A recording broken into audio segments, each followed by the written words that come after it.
안녕하세요, 일렉트로캠입니다. 오늘은 테슬라의 자율주행 부분과 뉴럴링크, 보링 컴퍼니 말고도 제가 계속 이야기를 했죠. 일론 머스크는 회사를 참 많이 갖고 있습니다. 거기 뉴럴링크에서 이제 원숭이가 마인드로, 생각만으로 이제 게임하는 영상을 공개했는데, 그것에 대한 좀 더 디테일을 이야기해 볼까 합니다. 구독자님께서 아주 좋은 지적을 해주셨는데, 이 사진은 2017년에 찍은 사진입니다. 그러니까 지금의 이제 모빌아이의 컴퓨팅 파워, 지금 인텔에 인수됐죠, 완전히. 인텔의 도움도 있었을 테고 시간이 꽤 지났을 거니까 지금 뒤 트렁크에 이렇게 무식하게는 아닐 거라는, 그래서 현재 컴퓨팅 파워에 대해서 좀 오해가 생길 수 있다고 좋은 지적을 해주셨는데요. 그래서 제가 더 찾아봤습니다.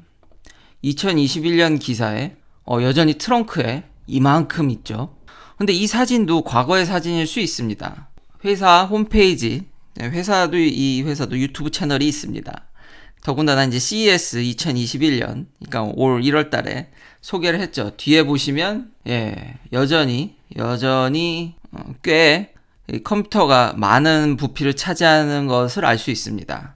근데 제가 어제, 그러니까 이게 좀 클리어하게 전달이 안 됐던 건데, 모빌아이는 비전만 하는 것과 뭐 H랩을 섞는 거, 완전 H랩이 아니라 이제 뭐 반쯤 섞는 것부터 해서 라이다까지, 그러니까 다양하게 준비를 하고 있습니다. 당연히 모빌아이도 이 소개 영상을 보면 이런 칩 IQ5 뭐 이제 버전업 될 때마다 이제 칩 내용이 바뀌는데, 이런 칩 한 4개만 갖고 비전만으로 차를 운행하는 것 역시 영상을 공개한 적이 있습니다. 그러면 이제 이 뒤 트렁크에 굳이 이렇게까지 달고 다닐 필요는 없습니다. 근데 왜 이렇게 됐냐면, 라이다라든지, 그러니까 센서라든지 여러 가지 이제 시그널이 많아지면은 사실 이렇게 무거워집니다. 그리고 제가 예전에 과거 영상에도 뭐 이제 자율주행 차들이 돌아다니면은 뭐 몇 테라바이트, 시간당 뭐 몇 테라바이트씩 막 데이터를 생성한다고 이야기를 했었죠. 그러니까 센서가 많아지고 많은 것들을 처리하게 하려면 여전히 2017년에도 이루고 있었지만 지금도 이럴 확률이 굉장히 높습니다. 어떤 방향으로 하냐에 따라서 지금 트렁크에 저만한 게 들어가냐, 아니면 테슬라 같이 몇 개 칩만으로도 가능하냐가 결정된다는 것입니다. 근데 모빌아이는 아직까지는 연구 중이고, 이게 지금 비전만 하는 회사가 아니기 때문에 비전으로만도 준비를 하고 있지만 라이다도 있고, 그런 것들이 꼬이게 되면 이게 생각보다 컴퓨테이션 파워가 무지막지하게 필요합니다. 오늘 포인트가 그건데, 일론 머스크가 트위터로 비전만으로 한다는 거에 대해서 또 역시 많은 사람들이 질문을 하고 의구심을 저같이 던지니까 그것에 대해서 조금 더 이제 상세한 설명을 해줘서 좀 이해가 됐습니다. 그래서 그러니까 앞으로의 테슬라의 방향은 이렇고, 테슬라는 다 이제 센서를 다 이제 없애버릴 확률이 굉장히 높습니다. 그러니까 센서가 너무 많으면은, 그러니까 비전 말고도 여러 가지 우리가 차를 운행하는데 라이다든 그게 레이다든 여러 센서들이 다 같은 이렇게 정보를 주면은 어떤 건 맞고 어떤 건 틀릴 수도 있는데, 그걸 컴퓨터가, AI라고 할 수도 있겠죠, 머신러닝이든, 앉아가지고 그거를 이제 판단을 해야 되는데 이게 매우 어렵다는 겁니다. 그런 거를,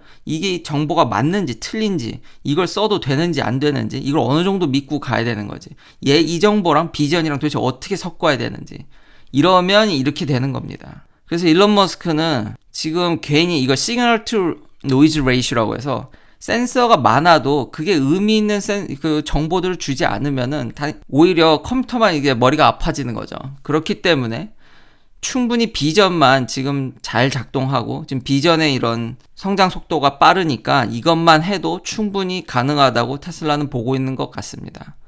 그리고 그렇게 해야지, 여전히 지금 이거 가격이, 이거 라이다까지 달면 안 떨어지니까 테슬라로서는 이 방향을 선택할 수밖에 없었을 것 같습니다. 그래서 최근 일론 머스크의 트윗이랑 지금 모빌아이의 구독자님이 지적해 주신 트렁크에 엄청난 이 컴퓨터랑 이것들이 다 연관이 있어서 이걸 다 한데 묶어서 알려드렸고요. 그렇지만 어제에 이어서 다시 한번 제 의견을 정리해드리면, 자율주행은 무지무지 어렵습니다. 근데 저는 과거에 영상을 굉장히 많이 만들었죠. 예, 경쟁자는 없습니다. 테슬라에 현재. 매번 그런 부분으로 비판해 주시던 분이 올해는 달라질 거라고 했는데 달라진 거 아무것도 없죠. 예. 단지 기술적으로 자율주행이 오는데 시간이 굉장히 오래 걸릴 것 같다라는 생각을 전하고 싶었지. 뭐 다른 회사가 지금 뭐 쫓아오다가 다 지금 힘들죠.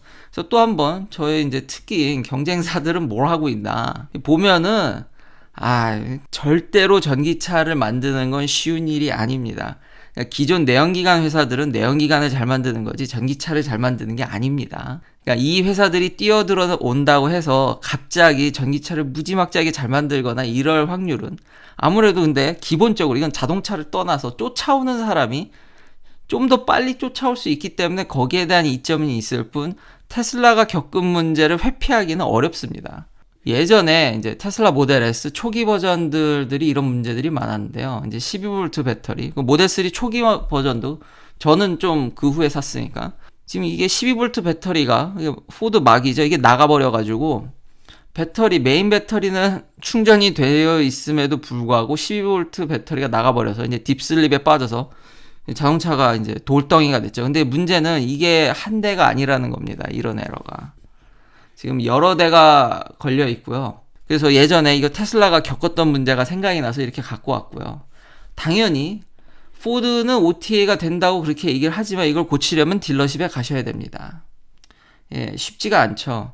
그러니까 제가 지적하고 싶은 바는 전기차라는 건 완전히 다른 장르고 똑같은 자동차인 것 같지만 기존 내연기관 회사들이 쫓아오려면 여전히 시간이 많이 걸리고 한다 하지만 생각외로 하는 게 그렇게 쉽지 않습니다.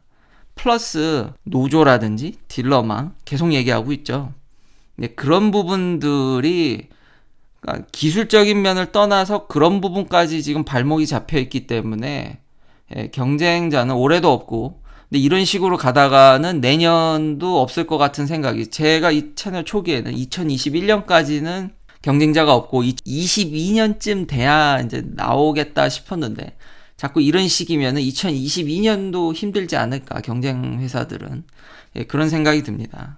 덤으로 지금 포드의 이 코파일럿 360으로 이제 이런 시내 주행 원래 이렇게 쓰면 안 되죠. 테슬라는 이런 커브도 잘 인식해서 가는 반면에 아직 포드는 갈 길이 여전히 멀어 보입니다. 거기다가 가만히 있는 테슬라가 아니죠. 전기차에서 제일 중요한 거 슈퍼차저죠. 뭐 제가 너무 강조해서 지겹도록 얘기하는 거지만 이제는 슈퍼차저가 너무 많이 필요하니까 다른 회사는 정말 상상을 못하는 일을 테슬라는 하고 있습니다. 이거를 미리 만들어서 그러니까 일종의 이런 미국에서는 이런 것들이 많거든요. 그러니까 컨테이너 박스 같은 집들을 이제 미리 만들어서 막 집을 이렇게 꽂는다든지 그런 류의 비슷한 일들이 지금 슈퍼차저에서 일어나고 있습니다. 이렇게 아예 콘크리트 슬랩을 만들어서 아예 그냥 이걸 미리 다 만들어서 갖다가 그냥 꽂는 겁니다. 그러니까 가서 뭐 조립하고 이게 아니라 저렇게 지금 트레일러에 클래스 A 트럭에다가 아예 슈퍼차저 셋을 만들어서 그냥 갖다 꽂아버리는 거죠. 그거에 이제 프리셋이 있었는데 아예 이제 모바일 차저, 클래스가 다르죠. 다른 회사 모바일 차저는 그냥 차 한 대에 배터리 좀 많이 실어서 이렇게 왔다 갔다 했다라면 테슬라는 워낙 전기차를 많이 팔다 보니까 이거 보면 트레일러에 아예 배터리 팩이랑 이게 도대체 몇 개입니까?